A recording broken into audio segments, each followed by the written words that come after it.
So to our top story then tonight. Another day, another MP apparently caught red-handed trying to line his own pockets at the taxpayers' expense. An undercover sting operation carried out by the Times newspaper has this evening revealed how the Tory MP for Blackpool, Scott Benton, willingly offered to lobby ministers, ask parliamentary questions and even share market-sensitive information.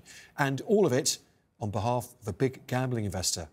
Well, the investor himself was fictitious, but the Commons rules that Scott Benton seemed very happy to breach are far from fictitious. MPs are strictly banned from making money for lobbying or giving advice on how to influence Parliament. And the rules were only tightened last year after the last scandal.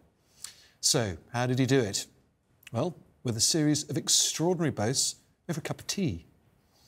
PR agencies are absolutely great. They have established set of contacts. They know how to work the room, etc. The one thing they don't have is direct access to a government minister. We vote in House Commons 2 or 3 times a day. We'll be voting later. You will literally stand at the beginning, at the entrance to the voting lobby, and if you wait there for 5 minutes, the minister has to pass you, and then you've got 10 minutes while you walk around to the next vote to have his ear. And there was more, quite a bit more, in fact, because the MP also promised the fictitious business advanced access to the government's upcoming gambling white paper. Now, that would have potentially allowed someone to financially benefit from very market-sensitive information. Would it be realistic to get advanced sight of the white paper, for example, when it's sort of finally decided, or anything along those lines? Probably. That would only be a number of days, so... Okay, so that would still be useful for investment? Yeah, for a bit of account side. Absolutely, I could guarantee you would get that within 48 hours of publication, for example. Before publication? Yeah, I would just make some advances of making sure that happened. And then Scott Benton went on to brag that he had already tabled questions on behalf of another company and named another MP that he claimed had done precisely the same thing. Another serious breach of the rules. There we go. It was 2 weeks ago, 17th of February. So there's written questions that was sent in on behalf of one business, essentially. Right, where am I looking at the top here? This one here. The Office of Product Safety and Standards conduct an investigation into regulators for repeated breaches of the regulator's code, and within 5 days you get a full answer. Great. In response to that answer as well, you get a private note from the minister, which sometimes tells you information he couldn't put in the public domain. Well, approached for a comment after the investigation, Benton said he'd agreed to the meeting to find out what the role entailed, but he didn't follow it up because he was concerned about breaching parliamentary rules. Well, since the Times broke the story some 5 hours or so ago, there have been growing calls for Rishi Sunak to suspend Benton and remove the Tory whip from him. But as we stand right now at 10:04, the Prime Minister is still declining to do so. Well, the man behind the investigation, the Times' senior investigative reporter, Billy Kember, joins me now from the paper's HQ in London Bridge. Billy, a good evening to you. A truly remarkable expose. How did you get it? Thanks, Tom. Well, we were investigating allegations that had been raised by senior political sources that the gambling industry had been successful in securing support from MPs in exchange for financial reward. And so, armed with this information, we set up a fake company with business cards and a website, and we contacted by email 8 MPs to see if they'd be interested to meet with us to discuss an advisory role, which we said would come with compensation.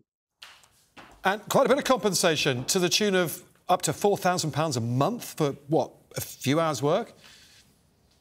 Yeah, we said it would be 1 or 2 days' work a month, and as you say, up to we gave a figure of £2,000 to £4,000 a month as compensation for that. So, in the video, Mr Benton names another MP who he claims has already tabled questions on behalf of other companies. Now, Billy, you're not naming that MP, but his claim suggests this sort of behaviour is still quite current, despite years of scandals, such as the Owen Paterson affair only 18 months ago. It does, yes, and as you say, it's not long ago at all that we were in a similar position in terms of a scandal involving an MP around lobbying. But one thing that was interesting that he mentioned is that if we were to pay for corporate hospitality as this company and take MPs out for a day at the races or take them to a pop concert, that it was quite reasonable to expect in return that MPs would do a favour for us. And he said many of his colleagues would be willing to do that, whether that be table a question or try and find out a pertinent piece of information we were interested in. And if they had done that, that would have been in breach of parliamentary rules as well. Right. Billy, you contacted Scott Benton for comment, and we should read out precisely what he then told you, obviously, when you told him you were journalists. He said this: last month, I was approached by a purported company offering me an expert advisory role. I met two individuals claiming to represent the company to find out what this role entailed.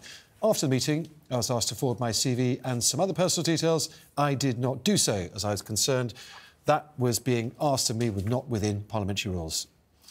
So, Billy, the party, as we speak, still a few hours left tonight, is refusing to suspend the whip from Scott Benton. Why is that, and does that surprise you?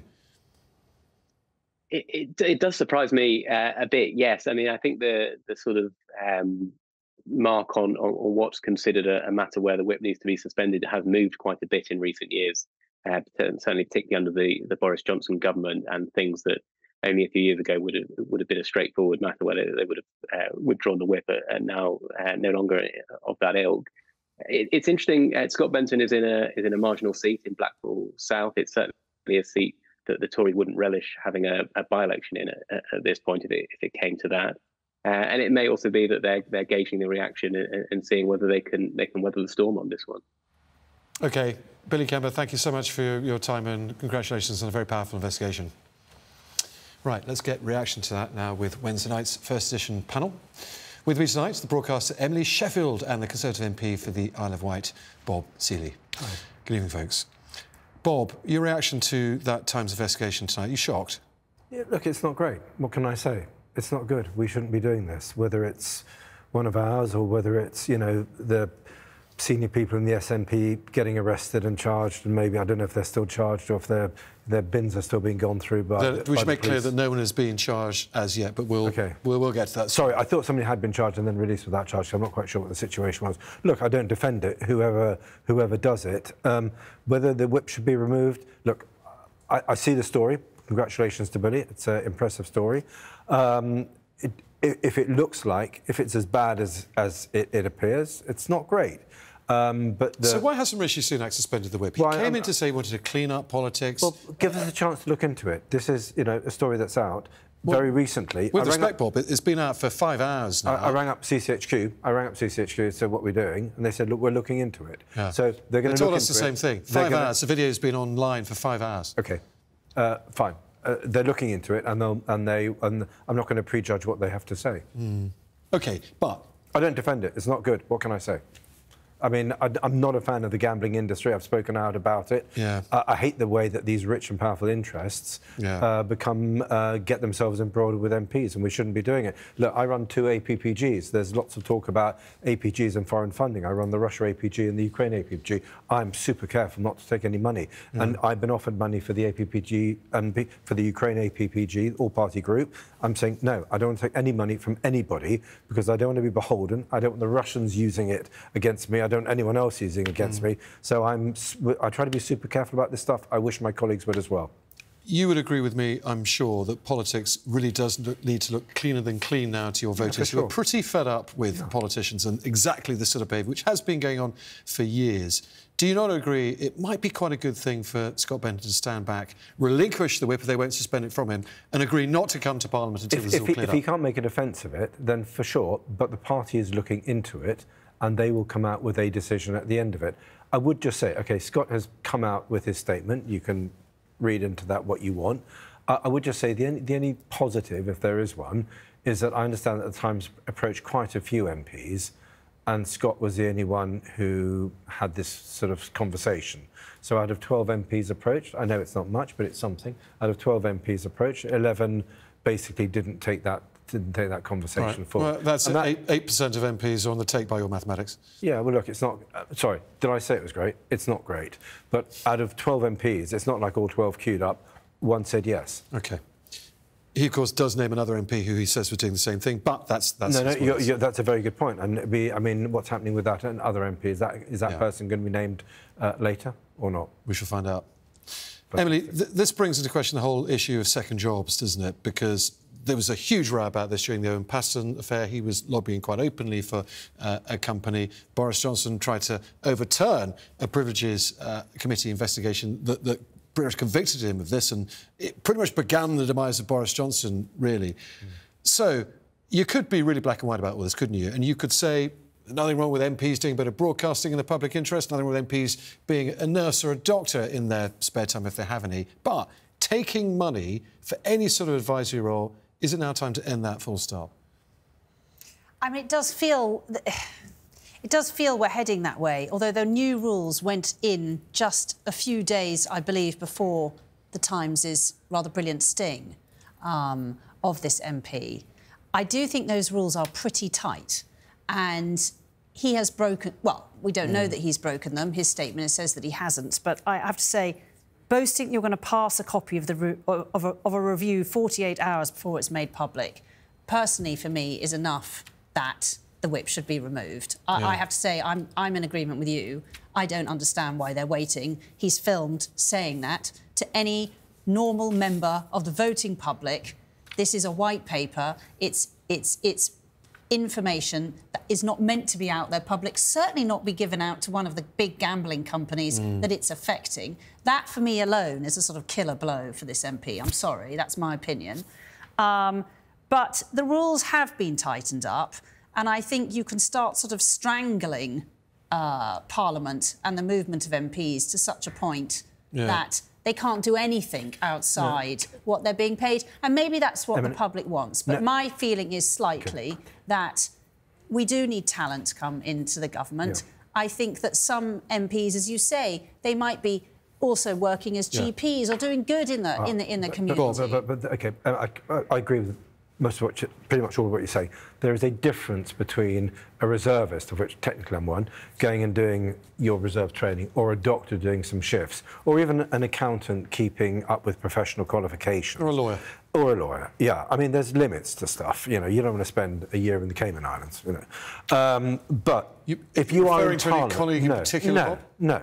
But if you're in Parliament and then you're offering services for understanding how Parliament works, that, for me, that you know, it's not something that I would do. And because why didn't the government ban it then when they had the chance? Tom said advice. I mean, advice could come in so many forms, and I do think the new rules, that have come in, that have literally just come in at the end of February, I'm going to interrupt you because breaking news, literally this very second, the Conservative MP, Scott Bentham, has just had the party whip suspended. The spokesman for the Tory chief whip, Simon Hart, has said, pending an investigation into undercover footage of him offering to lobby ministers on behalf of... All right, well, we've looked into it and there's a decision.